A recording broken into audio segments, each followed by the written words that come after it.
Formal na isinagawa ng Philippine National Police ang ceremonial joint turnover at assumption of office nitong ika-22 ng Mayo sa Campo Crame bilang bahagi ng patuloy na pagpapalakas ng liderato, organizational stability at operational capability ng organisasyon. Pinangunahan ni Chief PNP Police General Jose Melencio Nartatas Jr. ang seremonya na dinaluhan ng mga miyembro ng command group, directorial staff, senior officers at iba't ibang unit ng PNP.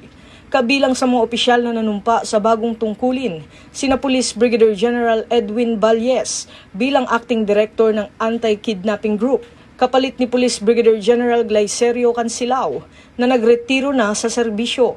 Itinalaga rin si Police Brigadier General Randolph Tuanyo bilang Acting Regional Director ng Police Regional Office 6, habang si Police Brigadier General Josefino Ligan ay umupo bilang Deputy Director for Operations. Samantala si Police Brigadier General Alan Manibog naman ang itinalagang Acting Regional Director ng Police Regional Office 12. Samantala itinalaga si Police Brigadier General Arnold Argente bilang Officer in Charge ng Directorate for Intelligence, habang si Police Major General Wilson Joseph Lopez ay umupo bilang Officer in Charge ng Office of the Deputy Chief PNP for Operations. Sa kanyang mensahe, pinasalamatan ni Chief PNP ang mga outgoing officials sa kanilang ambag sa anti-criminality campaigns, intelligence operations at pagpapanatili ng kapayapaan at kaayusan sa bansa.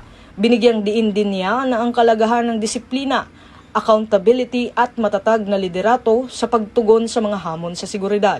Patuloy namang isinusulong ng PNP ang adhikaing bagong PNP para sa bagong Pilipinas, serbisyong mabilis, tapat at nararamdaman. Mula rito sa PNP National Headquarters, ako ang inyong PNN correspondent, Patrolman Don Brosas, alagad ng batas, tagataguyod ng Balitang Pulis.